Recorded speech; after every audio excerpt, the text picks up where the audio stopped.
World leaders are gathering in New York for a series of meetings, including the UN General Assembly. Countries are being urged to salvage their promises to help the world's poorest and address major challenges. Ahead of the meetings, climate activists rallied in New York and around the world, demanding more action to halt global warming. Climate change is on the agenda of the UN, as well as the so-called Sustainable Development Goals. Progress towards improving the environment and health are far off track and, in some cases, going backwards. The UN says the sustainability goals themselves need a global rescue plan. World leaders will meet this week to try to revive those ambitious goals. Leaders gathering in New York City this week have been told to come with urgent and concrete solutions to rescue the planet and its people. If current trends persist, the UN warns that by the year 2030, 575 million people will still be living in poverty. More than 600 million people will go hungry every day. 84 million children are projected to be out of school. 606 million people will lack access to electricity. The 2030 Agenda is made up of 17 targets, known as the Sustainable Development Goals, or SDGs. It is so decided. Which were adopted by all member states in 2015. An ambitious blueprint, or to-do list, which includes fighting climate change, protecting our oceans, combating disease, eradicating poverty, and ensuring quality education and gender equality.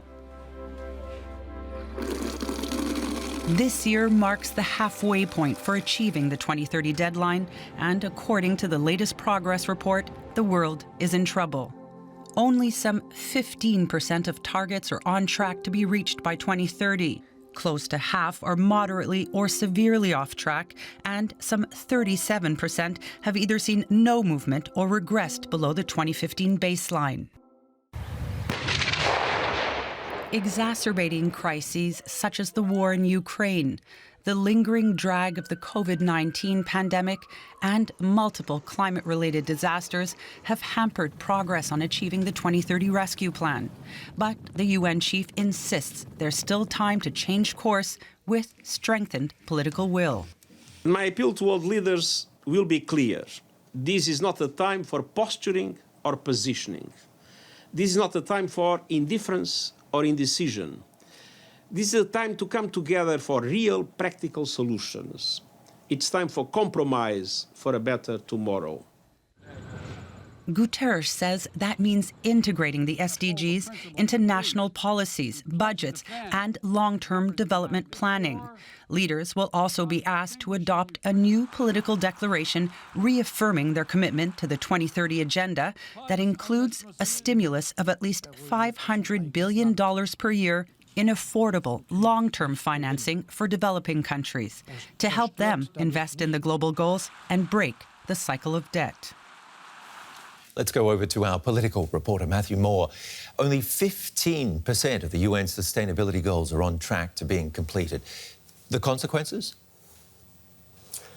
That's right, Ben. The prognosis is pretty bleak. I mean, the German government may not have put it so bluntly, but they admitted as much. Development Minister Svenja Schulze said recently the half-time balance sheet was really worrying. And on current trends, Germany nor any country will reach the goals they set themselves in 2015.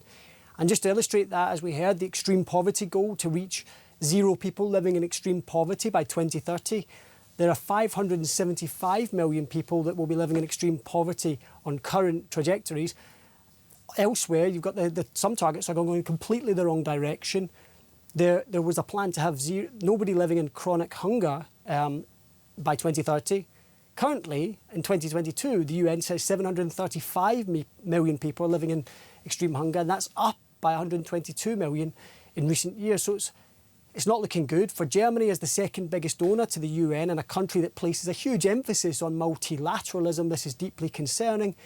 And the government wants to put the SDGs, the Sustainable Development Goals, back on the agenda at the summit today and tomorrow. So what are governments doing exactly to keep this agreement alive? Well, Germany wants to inject some impetus. As I said yesterday, they outlined a number of key contributions that they hope will help to kind of push the goals along.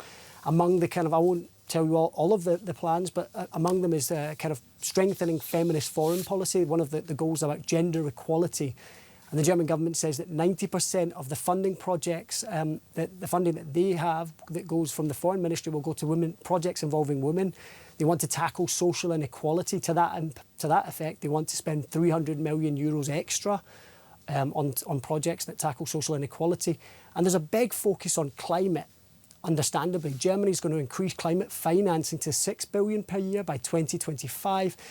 Despite all of that, the government has been criticised. A prominent charity yesterday called the SDGs, the Sustainable Development Goals, a shambles, and asked why the German government had actually cut its overall budget for next year. It said that sent the wrong signal. So, for Germany, lots of work still to do at home and on the world stage in the next 2 days. You heard it from Matthew Moore. Thank you very much for filling us in on the latest there on the SDGs.